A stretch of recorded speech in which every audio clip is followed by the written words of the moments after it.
Hi, everybody. Welcome back to another episode of So You Want to Be a Geek. I'm Michael, and this time we are getting super duper geeky about Dungeons and Dragons. Welcome to So You Want to Be a Geek, the podcast where we dive into the vibrant and ever-evolving world of geek culture. Whether you're a seasoned fan or just curious about what makes being a geek so special, join us as we explore everything from comics to movies, gaming, tech, sports, and everything in between. Each episode will bring you insights, interviews, and the latest news to fuel your passion and expand your horizons. So grab your favorite fandom and let's embark on this geeky adventure together. I'm Michael Canetti, and this is So You Want to Be a Geek. With me tonight is Jason and AnnMarie from the Tabletop Society to talk to me about D&D. How you guys doing? Good. How are you? I'm great, thanks. I am super excited to have you both here. D&D is one of those things that me as a geek never thought I could grasp, or as funny as it, or be cool enough to play. Like I am the nerd that doesn't know what's the right nerding to do. First of all, thank you all for Using a inviting me. very dramatic. This is my geeky office here with all my collectibles and hot toys and so on and so forth. But first of all, I want to thank you all for inviting me to be a part of this. I have never ever done anything with D&D before. I know very little about it. I am kind of fascinated. I kind of want to both observe but also participate, kind of be a fly on the wall too. If I have questions, are you guys okay if I fire out questions periodically? Okay, Sure. cool. So, I guess my first question kind of is, how did you guys all find each other in order to start this, Well, online D&D, group? Aaron is one of my first players. So he is Rad Dog. How's it How are you? going? So he's one of my first players. He was in my first campaign. Actually, he was in Curse of Straw, but I did it around 8 years ago. Oh my God, 7 years ago. Nico, which is Flip, around a couple years later, when I was doing like my third or fourth campaign. I don't remember at this point. And he was a good player, so I found him on Reddit, and then I met AnnMarie, and AnnMarie is my partner. You're what is partner. I feel like AnnMarie and I have gone way back. We've chatted so much leading up to this. We're like old friends. And then she had a friend named Alex that she used to work with, which was actually in her last campaign, and Chip is Alex's husband. So they actually live on the island. Very cool.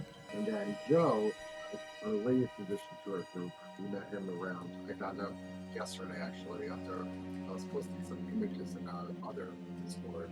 It was around 7 months ago. I can't believe it's been that long. So, I mean, prior to this, have you all played D&D for years and years prior to the Discord generation of communication, if you will? My Yes. first D&D experience was with Jason. Oh, okay. Well, this is my first D&D experience.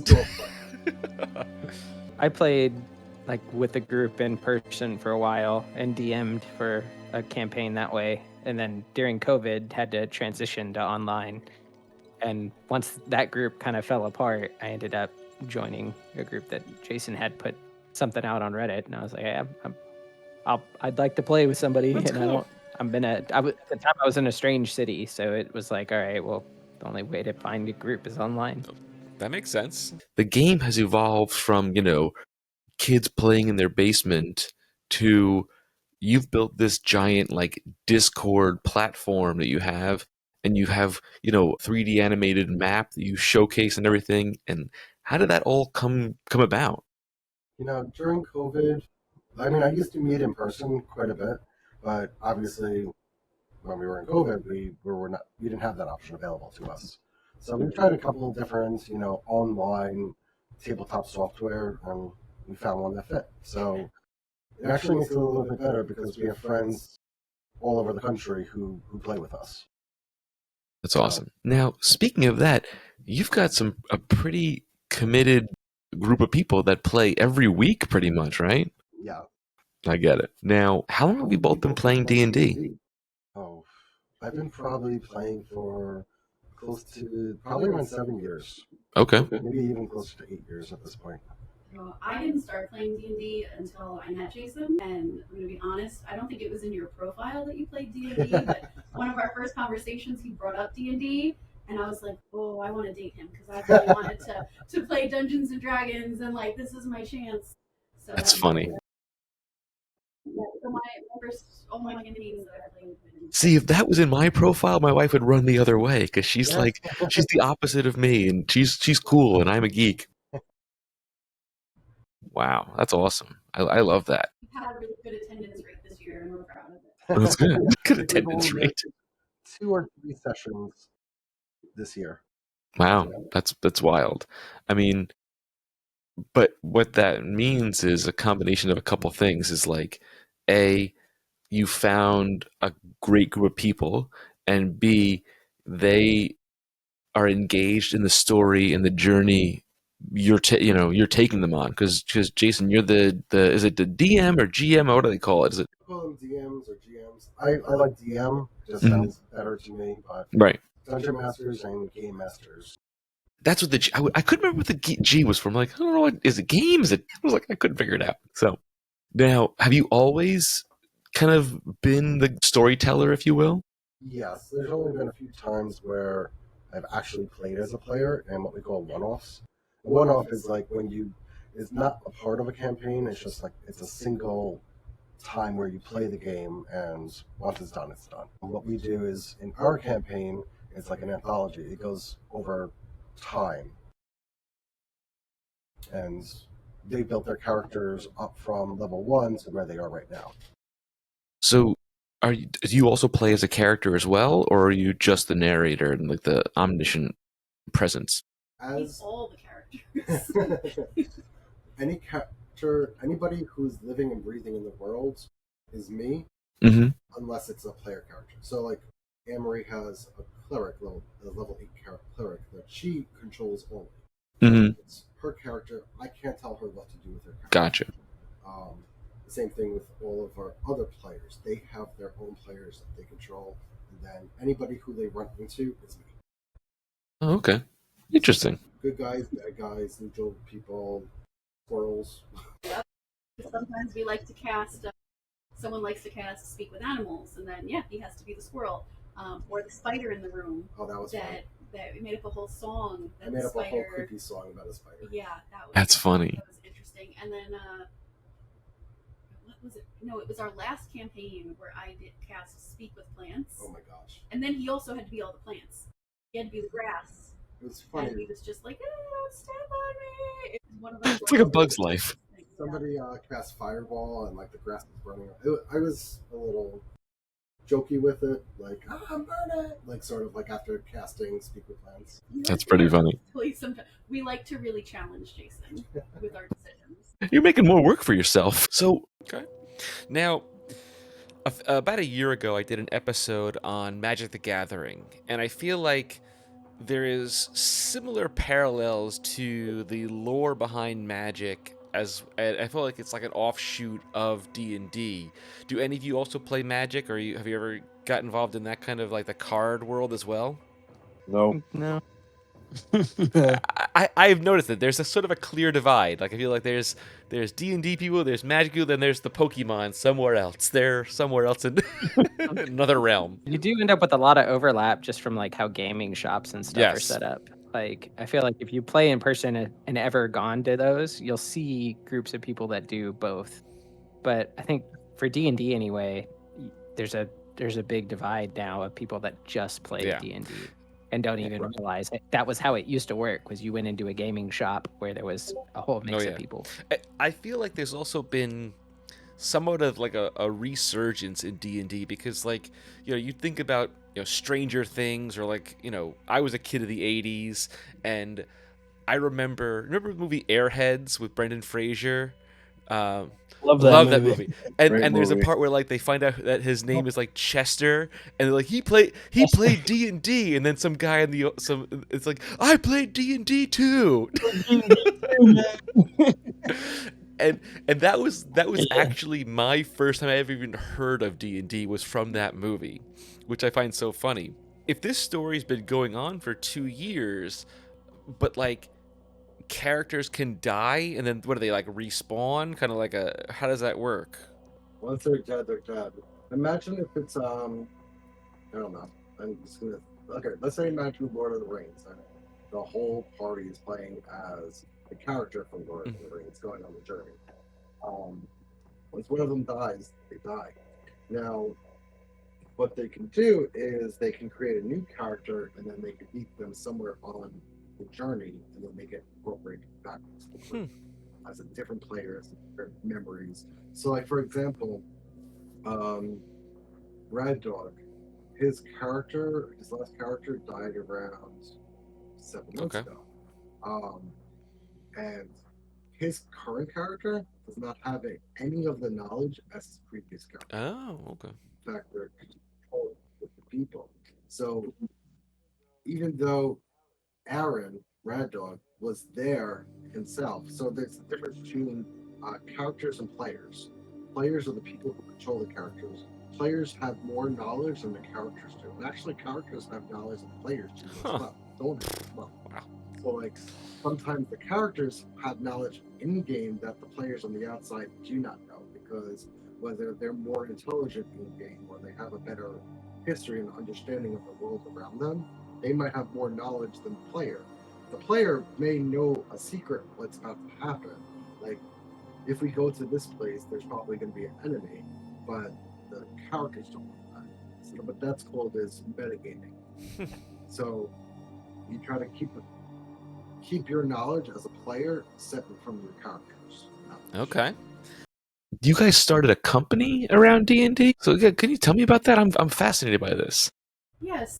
Earlier this year, because we didn't have enough other work going on in our lives, we were like, we really want to turn our hobby into something a little bit more. And it kind of came from 2 different angles. One was D&D and just wanting to get out into the board game community more and do more things in person, because while we love playing online with our group, like we have all these cool D&D accessories, we don't get to use them because we don't play in person.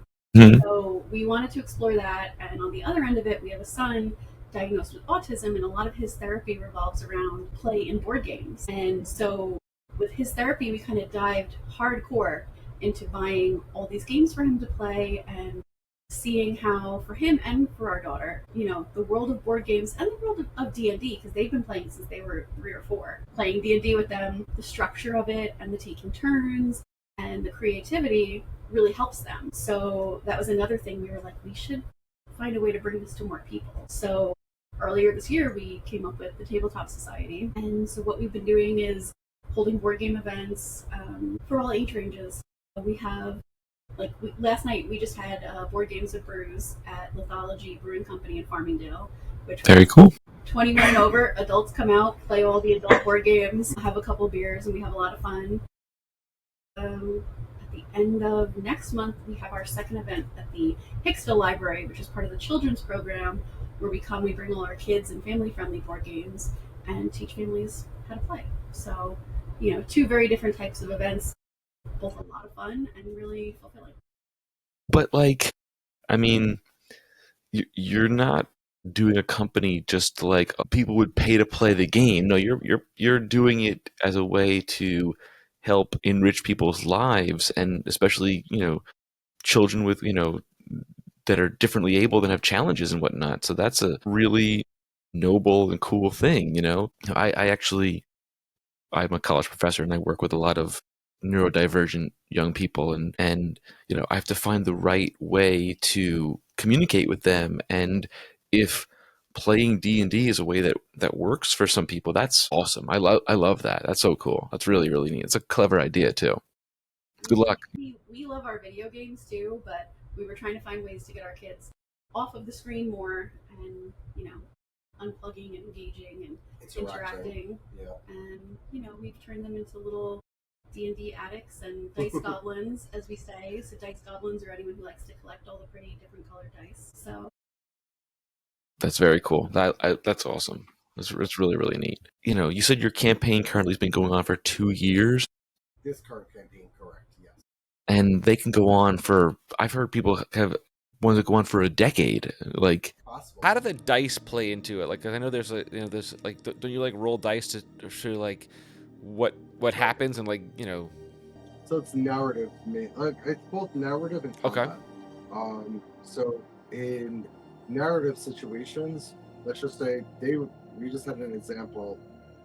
They just spoke to the big bad guy of the whole campaign. So the bad guy just actually rolled to attack on Aurora, which is AnnMarie's character. To see if she hit them. So he did hit, and then he was able to roll different dice to see how much damage. But also in conversation, there are ways that you can persuade people, you can be charming to people, you can intimidate people. Also narratively, you can try to like steal something from somebody with sleight of hand, or you can there's a whole bunch of different things. There's a whole bunch of different stats that there's 6 main stats. There's strength, dexterity, constitution, intelligence, wisdom, and charisma, which all handle different things. Wow. I mean, All right.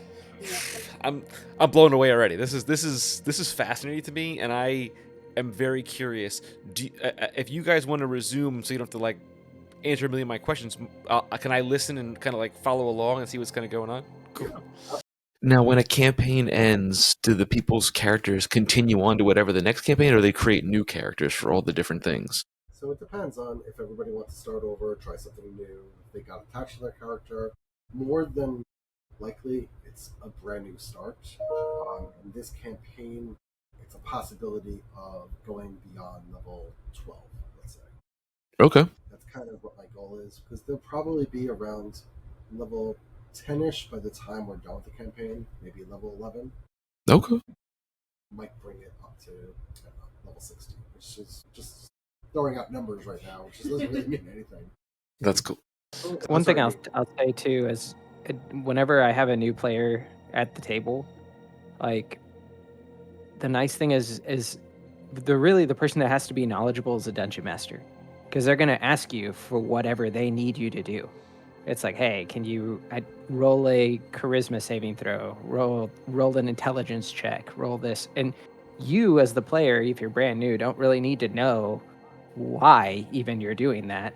And it's nice to be able to just kind of jump into it, and then eventually you'll pick up what's actually happening. But for the most part, you just say, here's what I want to do. I want my character. Can I try and overpower the guard? Okay, make a strength check for me. Okay, because when I played Magic, I felt like I was being hustled at like a poker game, because it was like cards are just flying away. I'm like, what is going on in this game? I don't understand how this is happening. And they were like, oh, you can't throw that. I'm like, how would I know? But I feel like my 40-something-year-old brain can grasp this much better than Magic, and I'm excited to kind of watch along and listen, because I think it's gonna be really cool, and I'm excited to see you guys in action. And I may fire off a question or two here and there, but I don't want to interrupt Jason's sort of his flow of how he tells the story too. So I'm curious to listen. So I have a friend that owns an independent Lego store in West Babylon called Bricks and Minifigs. I'm gonna try to see if I can pair you guys up with her, because she has an event space, and I think Lego and D&D have a lot of crossover, if you will, and I think and she does all kinds of events all the time. I'm sure she would love something like that. It would be so cool. So now, the group you have in the campaign right now, are they mostly friends or people you've met through the internet, or both? Yeah, I mean, like, were they like friends before they joined the group, kind of thing? Yeah, they were. Cool. One of my friends, he actually lives up in Boston. I met him through D&D, but he's been a part of my campaign since pretty much my first campaign. He's stuck around for at least 7 years, and then over time we've been getting new players here and there. One of our friends also lives 10 miles from here. Yeah, so one of our members was the husband of one of my old coworkers. She just like made a comment about, oh, my husband was kind of interested in D&D, and I jumped on, and I was like, oh, I got a group. And he was a good fit. That's funny. I've got a buddy in New Jersey who's been dying to find a group, so maybe I'll contact him and be like, "Hey, I know some people if you want to join." Rigorous interview process. Oh, is there really? He's a character. He's a character. For our home group, actually, what we just started doing with the Tabletop Society is this week we're doing a Thursday online game night. So I'm actually going to be DMing for a bunch of people this Thursday. Well, cool. So it should be fun, and I hope to do that again in the future. So anybody who wants to play, like, doesn't matter where they are. Tabletop Society is more of a Long Island type based business, but I mean, with the internet, we're kind of connected anyway. I had a funny idea just now to do like a one-off, one-night campaign, like on New Year's Eve, and like the D&D of Die Hard, and like on New Year's Eve kind of thing. What I did for our kids during Christmas, right before Christmas and right after Halloween, was Nightmare Before Christmas. Mm-hmm. Oh, that's cool. They were elves from Christmas Land, and they were trying to find Santa because Santa was kidnapped. So that was like their whole thing that they had to do, because they loved Nightmare Before Christmas, and we taught them, like AnnMarie said before, we taught them from a very young age the lesser rule set of D&D, but it's something that we've been working on. Yeah. I think anything where you get to roll dice and tell a story, kind of preps you for D&D, and they got into it more than we thought that they would. My daughter was like, and I pick up my sword and I say to the bad guy, "Hey!" That's awesome. Now, have they shown any interest in wanting to like come up with their own narratives? Yes, absolutely. They both say that they're going to be DMs when they're older, and actually they have their own D&D friends now. The new generation. We went to Octocon last month at the Bethpage Library. Cool. There was a little girl named Liz who was DMing her own D&D one shot about dogs. All the characters were dogs. And so we went, our kids were totally into it. They loved it. We didn't get to finish that campaign. So every other day now, they're like, when can we have a play date with Liz? We need to finish our campaign. Call Liz's mom. When can we see her? We got to see Liz. That's funny. That's cute. Schedule their campaigns too. I love that. That's so cool. That's really, really neat. Wow. A campaign about dogs. That got me. That's good. That they just relit the beacon. I know this doesn't really matter much. Strahd, the big bad guy, basically chased them down after this event, because this was after them killing his wife, breaking up his ties with the werewolf clan, and relighting something that gave the whole area hope. And essentially, he's currently pissed off. So he basically rode on his horse all the way out here to confront them. Well, he also wants a D&D party for his birthday in January. Mm-hmm. So I have a feeling it's going to be like a chicken-themed D&D session, because he loves chickens. That's coming. That's funny. So that's awesome. Kind of like a D&D type system for kids, like ages like 6 through 12. It's not ready yet, but it helps with kids who are neurodivergent. But also, like, it could help in creative writing, narrative storytelling. There's a lot of different, and nowadays with AI, or with even an iPad, you can dictate the story to it, kind of thing. And then it creates a new form of communication for them, in a way. Yeah. That's big. That's really big. That could be a big deal. Yeah, absolutely.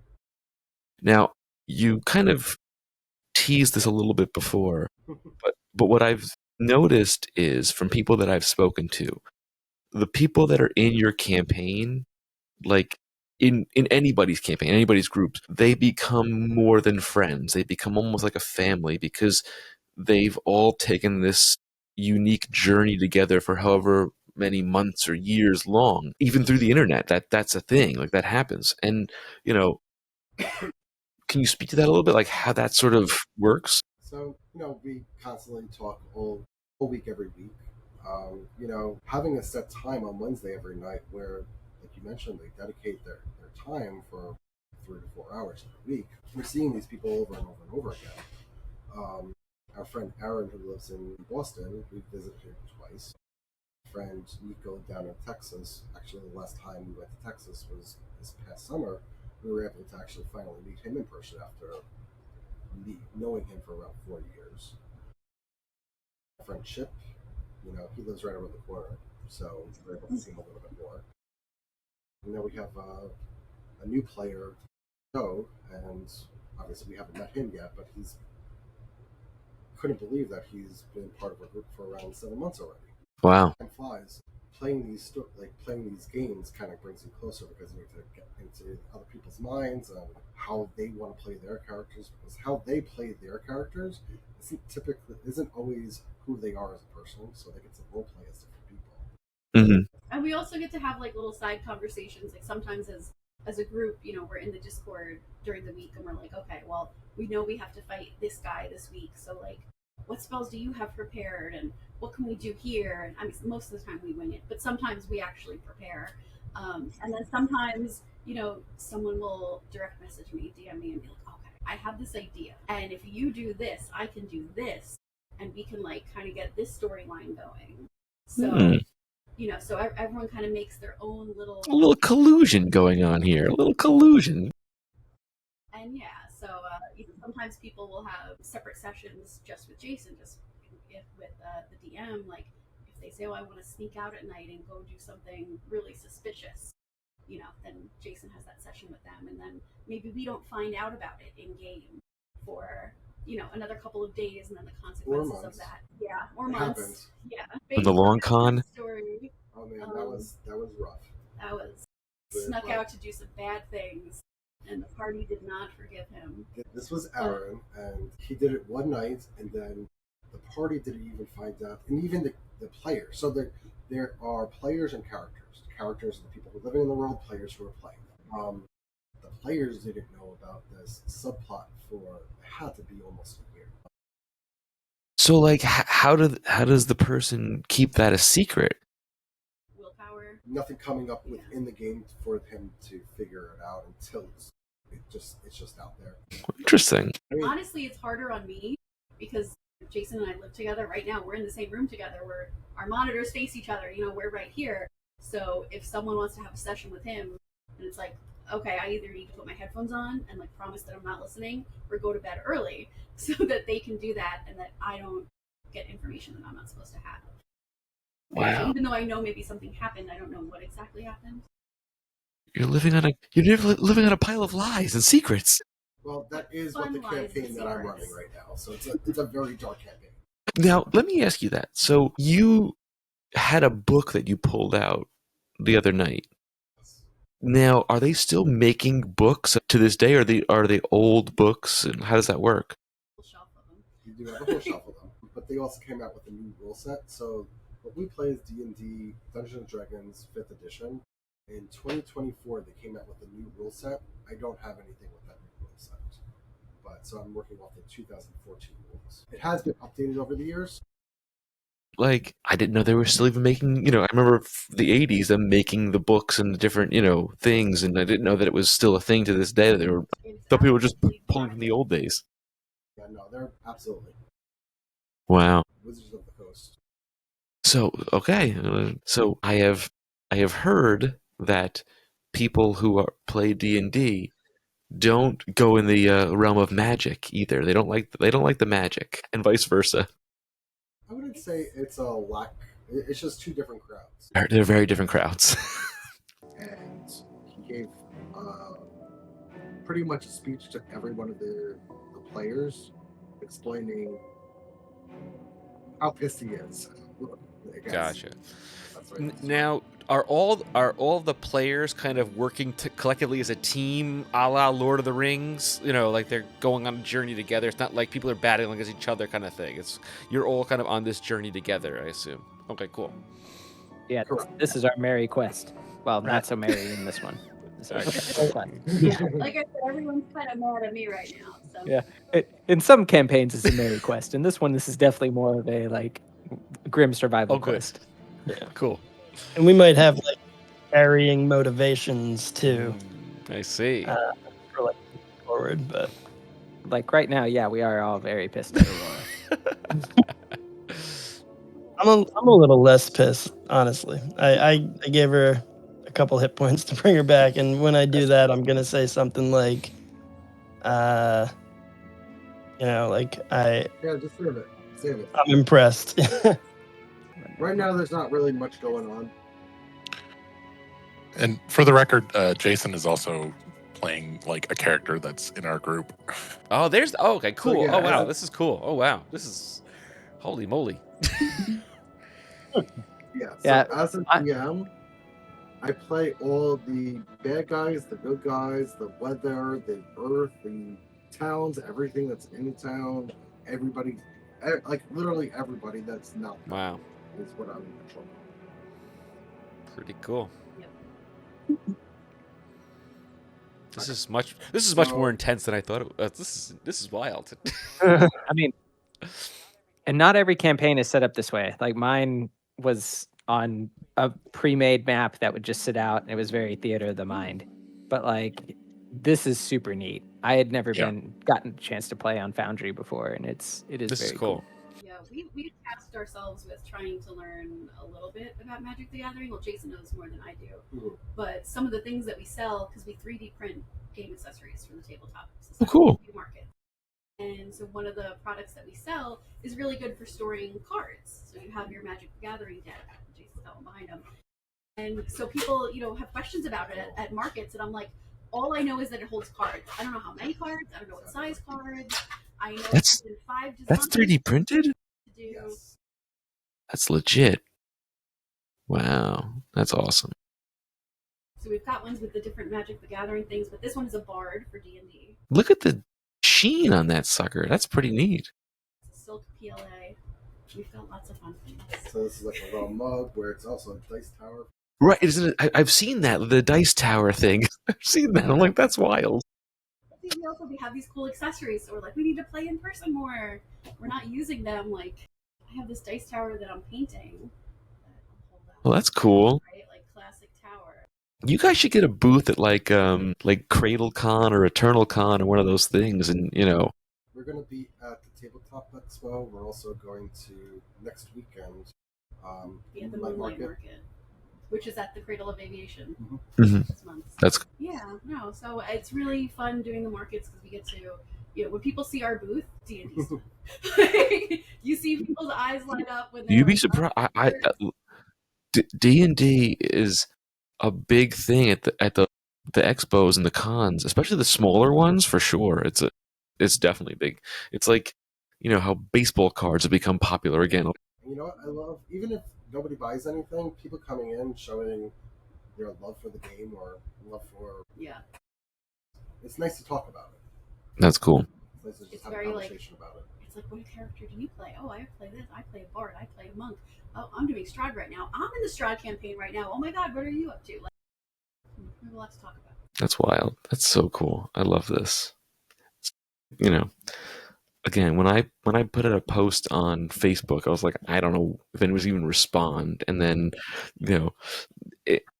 Marie responded within, I don't even know, minutes, and I was like, To talk about D&D, and I was like, me. that was really funny, and I'm like, you guys have given me such an education on this. It's really, I'm a comic book nerd, I'm a movie nerd, and Lego, and Funko Pops, and etc. But like, it's one of those things where, how many things can I take on? How many more hobbies do I need, right? But one of the things that I noticed, so your 3D animated world, so like you bought that or like you downloaded it from somewhere, or how does that work? Like, I do have a commercial license to sell some, like these figures right here. Mhm. But yeah, no, they have files that we could download and we can print on. I'm pointing over there because my printer's right there.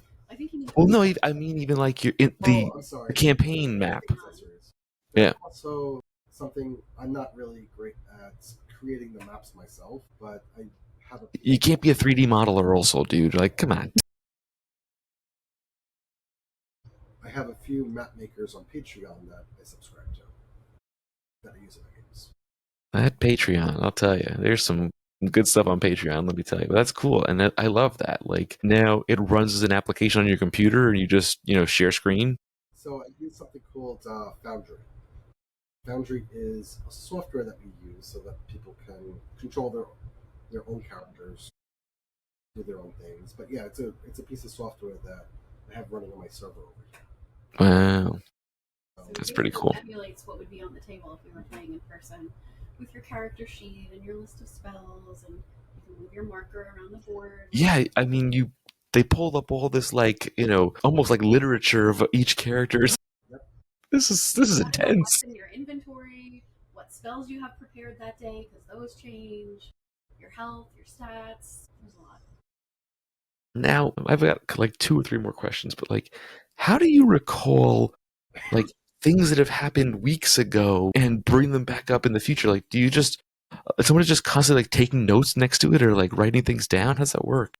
So I'm the note taker. Everybody has to take their own notes as well for themselves. But I'm very bad at. as things are happening, I can use that later. I can use that later. I can use that later, and kind of like start working on that right away. He's constantly scheming. Is it? Yeah, the session that you were a part of, that was very dramatic. I was mad that I showed up late and missed the dramatic earlier session of that. That was rough.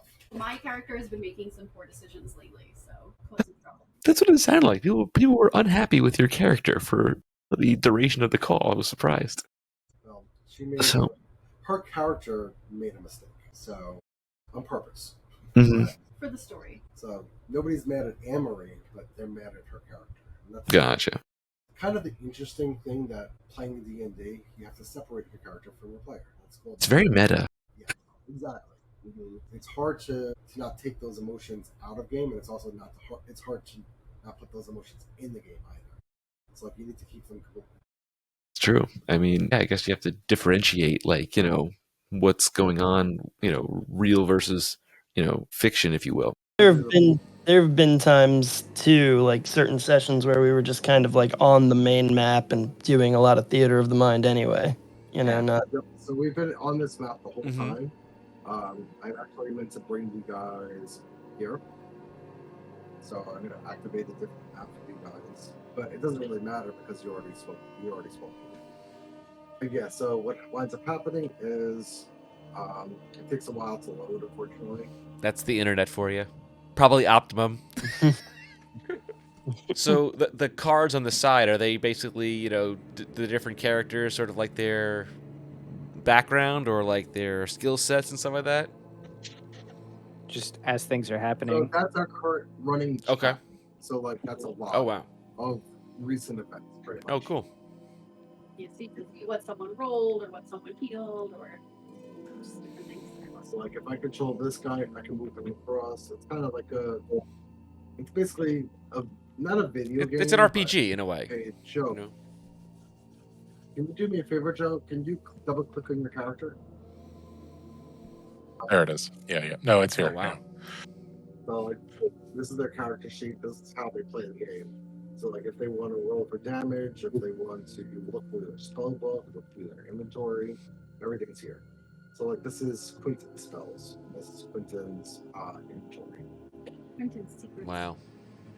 Yep. Why do you have so much gold, man? I stole it from a church.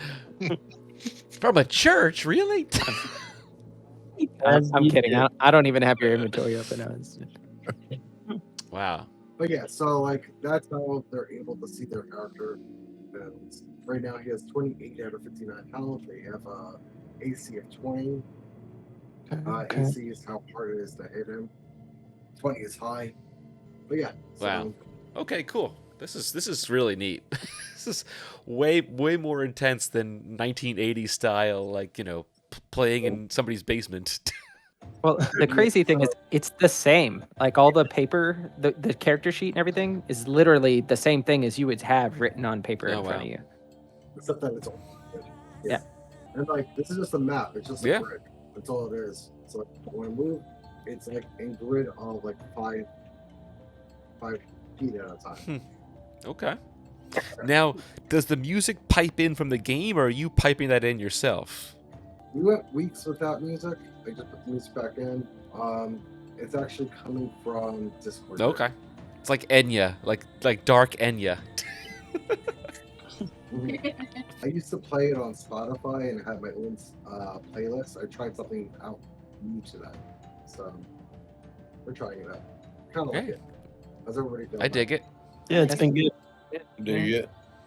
All right. So to get back on track in our game, so what do you guys want to do? Okay, so I'm awake. Bodhi just slapped me. I'm awake. How much did you kill it for?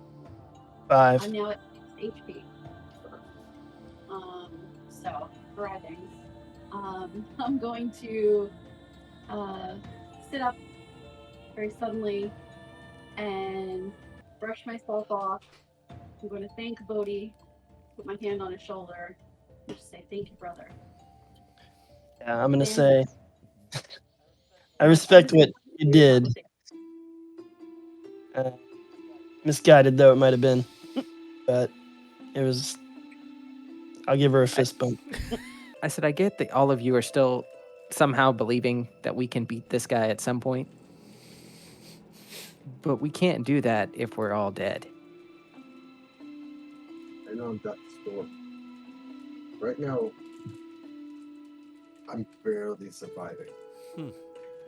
That's what I've been trying to rest for the past 3 hours. Because a strong breeze would blow me over. My little friend, Lathander, only tests us as much as he knows that we can handle. And he knows that we can handle this. We have already lit a beacon in the darkness, and there is more hope yet to come. But does he not also provide us with a brain to strategize and make plans? That was a stupid plan. All right, listen. Where are we going? To the tower. Yeah, I still say we go to the tower. I think that's good. Let's just go to the vineyard. It's. I don't think it matters where we go. I'm down for the vineyard. But they'll die. If we go to the vineyard, we have the benefit of being able to drink our woes away. Going to I'm the so Does vineyard. sound nice. What did he say? He said he's gonna take something from me. I wanted to go to Kresik. Why? Like, oh, I'm on my life. And you want to go there when Strahd is saying he's going to take things from us? He's gonna take things from us. Do you think he's gonna take them from us right in front of our eyes? You saw how quickly he tried to run away. I mean, he seems like the kind of guy that would like the satisfaction of seeing you lose something. But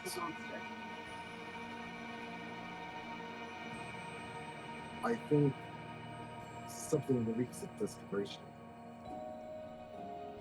It almost seems And are like you- he's a tiny bit scared. Are you going to stay in Kresik? Are you never going to leave her side again? No, but at least for tonight. I mean, I'll go wherever you guys want. I'm with you.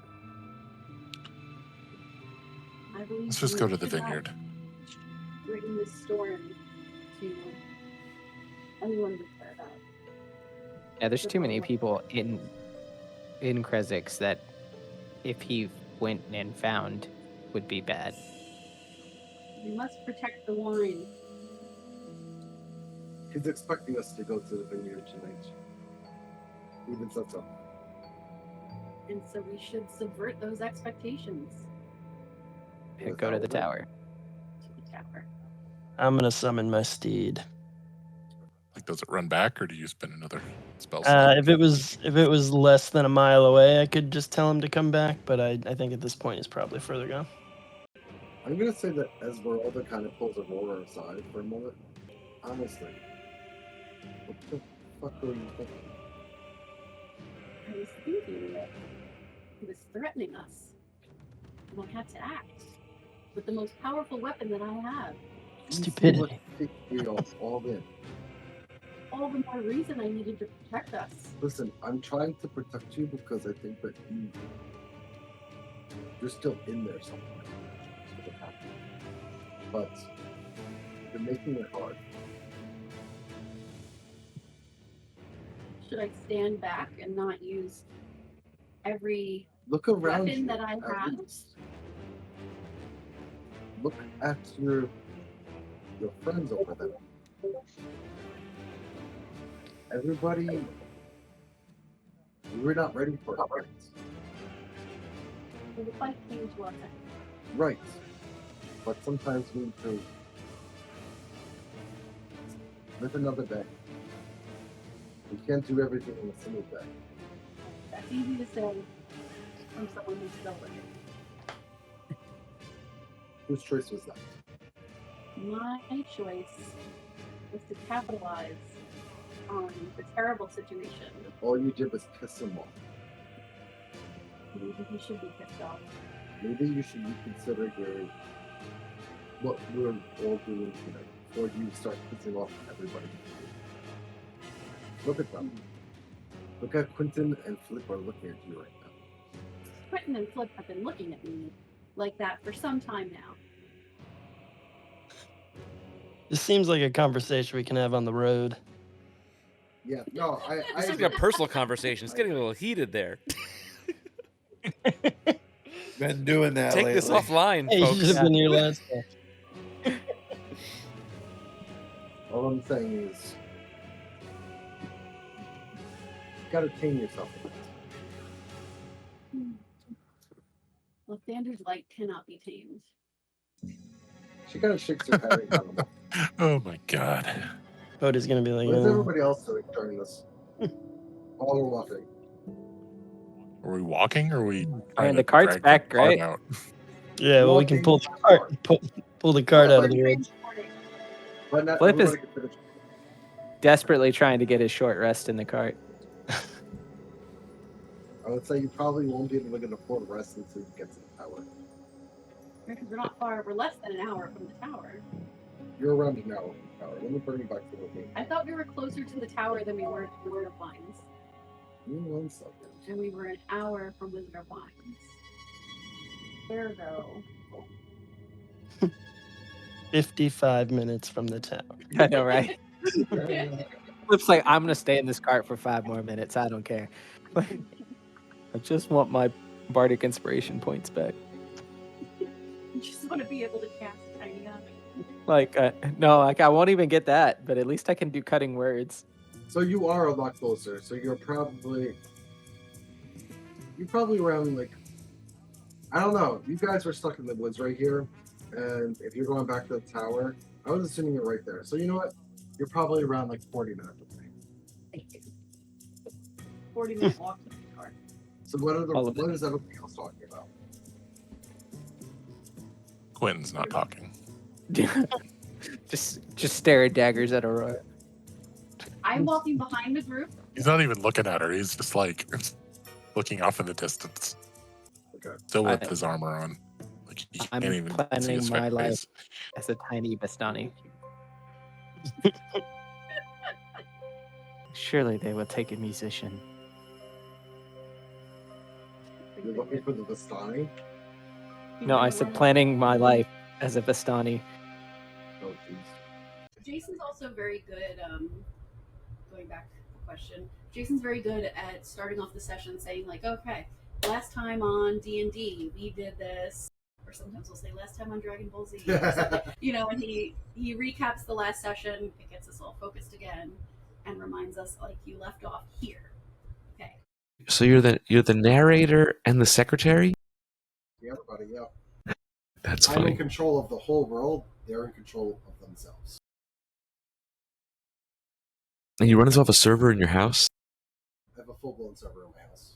Yeah, I have 3 in my basement. I have a 16 terabyte that's just with video editing software and media, and then I have a 4 terabyte which is just like music, and another one that's like 2 terabytes that's just like documents and stuff. And I'm a big nerd when it comes to computers. I've run Cat 6 through my whole house, and I've got a 4,000 feet of Cat 6 cable in my house, and I have 48 Ethernet jacks in my house because I'm really nuts. Oh my god! So you can never move. Like you have a good setup.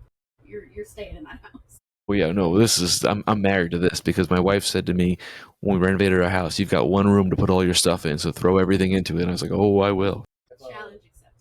I think I have a 32 NAS. Wow. I have a lot of things here.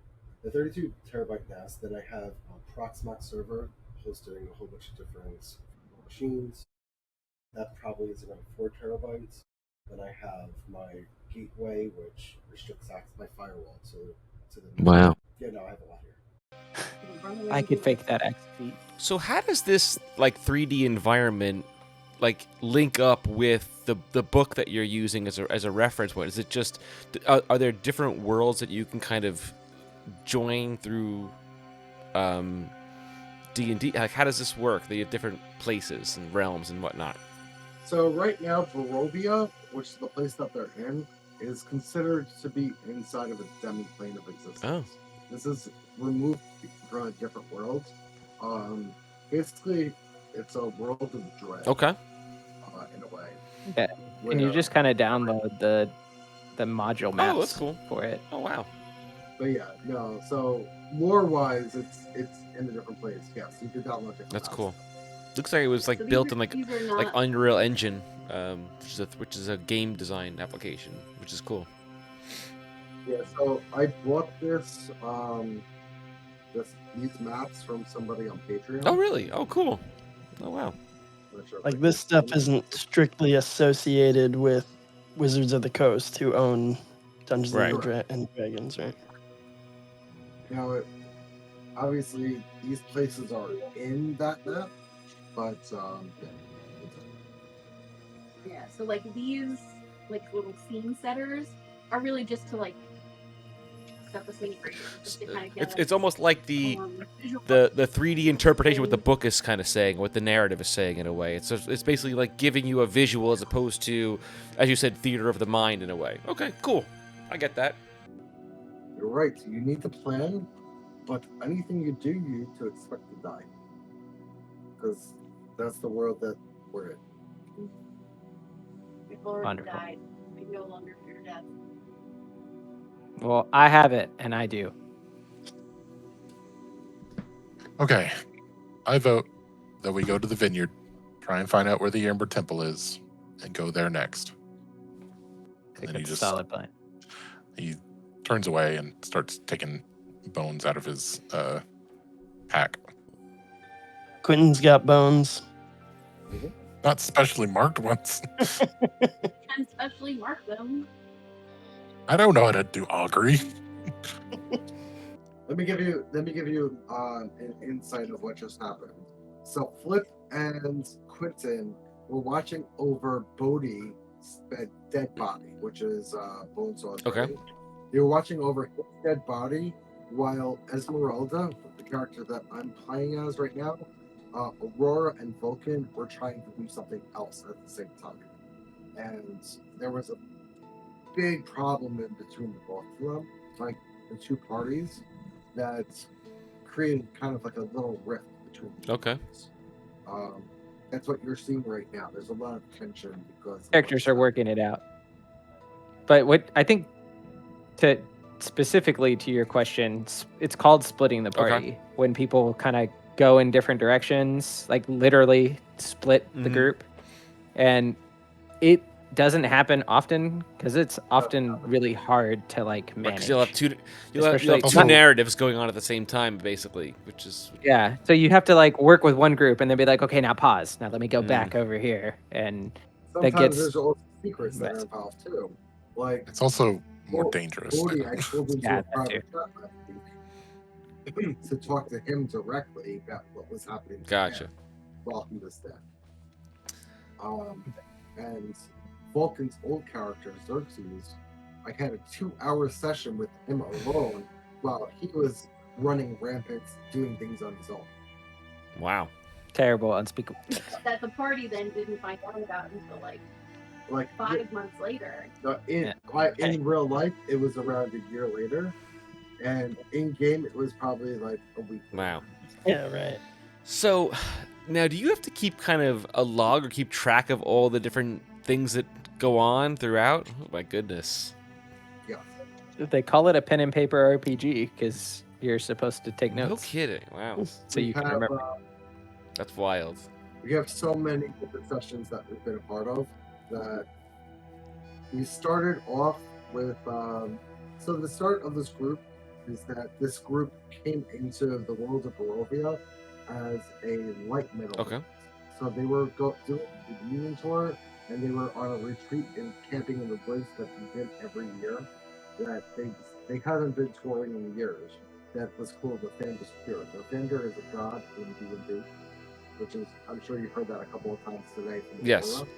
She's a cleric. So she's a cleric of the Thunder, and so is Bodhi. Bodhi is a cleric, a paladin. So they were considered the Lathander's Cure, and that was the name of the band. Okay. We have a logo. Oh, cool. So it's been a trying time. Let me just put it that way. Well, yeah, we lost 2 members of the band so far. Yeah. Do different people have different skills? Because I heard, like, Quentin was sort of repairing somebody's armor. So, like, is he like a blacksmith or a mace? Like, He's like a wizard, but with magical. Okay. items. Called an So- artificer. Artificer. So he's able to repair items. He's able to create items. He's able to, quote unquote, infuse Flip's armor with what he spoke about before, with Magical. infusion Gotcha. to help him out in the future. Okay, cool. Yeah, so each different class has different spells, and as you level, like we're all level 8 right now. As we level, we also kind of like choose our paths. What kind of cleric you want to be? Like, I'm a cleric, but it's not the same spells. Like I can choose to be a light cleric or a. You pick your lane and you learn how to play that character. And they tend to take like different types of roles. Like, like barbarians and fighters tend to, they're melee characters. They call them martial classes. Like they get up in your face and stuff like that. And you have casters that are like wizards that are more kind of crazy utility, but more damage focused. And then you have support casters like druids or bards that tend to like work on like buffing the party or nerfing the enemies, making them weaker. And it depends. There's always like ways to break that rule too. Like there's people that play damage bards and druids and stuff. Like now, do you always use a book as a point of reference when like the crafting the story, or can people just come up with whatever they want in any context they want? it depends on the table. But yeah, people can come up with stuff completely off the, that they've invented totally. It's and then mostly just use dependent on what the rules. DM is willing to let you get away Gotcha. I think you mean like the DM, right? Like, can the Yeah. DM just kind of homebrew a complete Exactly. world? Can the DM just kind of say, invent My- whatever, My last campaign was completely homebrewed, and like it was like set in like pirate era stuff, and just I made up the locations, the characters, and we even had like a kind of unique class as basically a wizard with extra steps. And I changed how artificers work a little bit for my campaign too, just to make them fit in that like theme. But and like this particular campaign, how long would this theoretically last? Could it last 5 years? Could it last? It depends. yeah, Wow. It depends We're on how slow. fast people go, how much they want to role play, how much, it really depends. We're a little bit slow, honestly. Some campaigns, we've been talking in this tower for the last hour and a half. We haven't been doing anything. Like, I mean, but this is more world building and character building than anything else, where these characters are able to get their frustrations out, express how they're feeling to one another. Where over time, things will probably be mended, but in the moment, things are heated. And I think like tonight, a good idea of, a D&D session is a little bit of combat, a little bit of RP, a little bit of exploration, where it doesn't always happen that way with us. We're just right now we're focused more in the RP because a lot of shit just went down in the last 2 days, in the last day, and this is the recovery period, and this is kind of like, if you would have come here 2 weeks ago, you would have seen the beginning of the battle, and you would have seen us in. But right now, everybody's kind of pissed at each other. Okay. So mostly just Dora.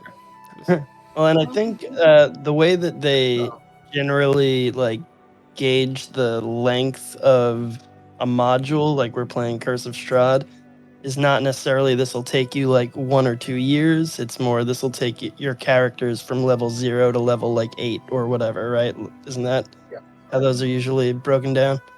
Yeah. So however you play, it'll take your character from level 1 to level 12. That's what this module is designed for. And very, very, very rarely do you go higher than like around there, like 10 to 12. It's not going to be easy. And oftentimes you're going to be thinking that you're going to be putting your lives in the line where it doesn't really matter. But in fact, it does. Because you've bridged the gap between allies that I never would have conceived that would have been allies to begin with. You need to have a little bit of faith in yourself in order to survive this place. And so far you have. But if you start doubting now, then you will not survive. We vote now. You vote no? No, can we vote now? So, I'm fine if you want to go to the Wizards of Alliance. But I have to let you know my alliances. I don't know how useful I will be if I find out that Anna and Dimitri didn't make it because of me. Did we send a raven? Or did we contact the ravens? I don't know. Did you? Well, the Wizards of Alliance is where they are. Yeah, that's true. Yes, but the Wizards of Alliance would still going to take you a few hours to get there before you can send a raven. Yeah, we definitely sent for a raven. Well, we're saying we went ahead and sent out for the raven. Yeah. So if you left around 10 o'clock and sent out for the raven at around 10 o'clock? No, before we left, like while they were crafting. Yeah. Well, we can tell them that we're at the Wizards of Wine or whatever to meet us there. Is that where we're going? Were we going to vote? Did we vote? Does anyone else want to go anywhere else? I just don't know of anywhere else that would be as beneficial. Like, that's my issue. Maybe we can get Victor. Maybe he's not crying now. Yeah, There are but bigger what, things than, I hate to say it, but there are bigger things at stake here than him trying to create a teleportation so that he can get out here. I disagree. we don't really know if he can actually help. And we also don't know what we don't know yet. I think going to get answers from them would be a good idea. I think trying to go and just check on people, all we're doing is wasting time checking to see who's still alive, waiting for more people to die. Anyway, so as we're heading to the Wizard of the Wines, I'll say that you made it there. But we will pick up the session at the beginning of that. Very cool. Listen, guys, this was so interesting and really quite amazing. What I really find so cool about this is that, like, you can all be in different places and forge this sort of connection and friendship through this game that transcends outside of the game, which I find really, really neat. Yeah, it's awesome. I actually, I used to have another friend that played with us, and a while back he actually picked me up and we went up to New York and stayed the night and played a session in person with Jason. That's cool. So that's really cool. Yeah, it was a lot of fun. I love that. I feel like, especially in, today's, world where we're all kind of so disconnected because of these things, to be able to find a group that you can gel with and connect with and tell a 2-year-long story is amazing. And I find that so fascinating. This was so cool. I really, first of all, again, thank you for reaching out to me and inviting me to sit in on your session the other day, which I thought was so interesting and so cool. And everybody seemed really, really nice in the group, and they were totally welcoming to me, and even willing to answer a lot of my questions and stuff like that, which I thought was fantastic. That was, yeah. Listen, I know I was thrilled, and I was like, I've been looking forward to doing this for quite some time, and I'm so glad that you guys reached out to me, and we've, I can almost say I've made new friends through this, which I feel is so great. So awesome. Play as a guest character in our campaign, I will let you know. I am so intrigued now that I really want to the problem is, I mean, you guys have kids, you understand. My kids have so many activities, way more than we had as kids, we're literally going from dance class to gymnastics to lacrosse to this. I'm like, I can't keep up. I was like, we had Little League in the spring and, soccer in the fall. That was it. But guys, now, where can people find you if they want to check out Tabletop Society or your group and all that good stuff?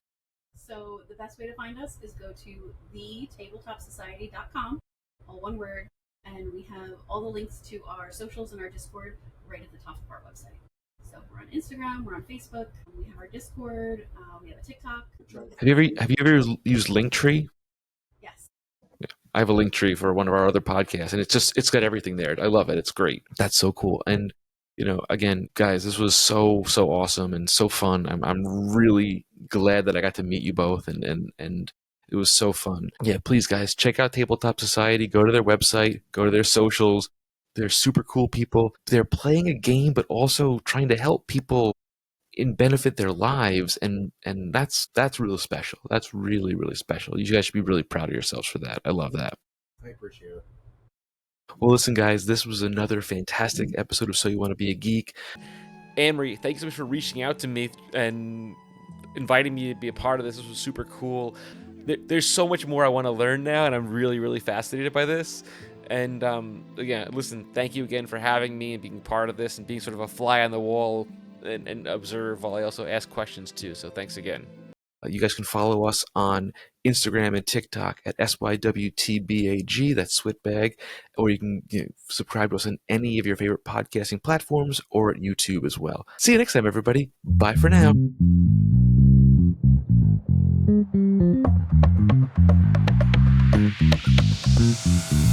Thanks for tuning into this episode of So You Want to Be a Geek.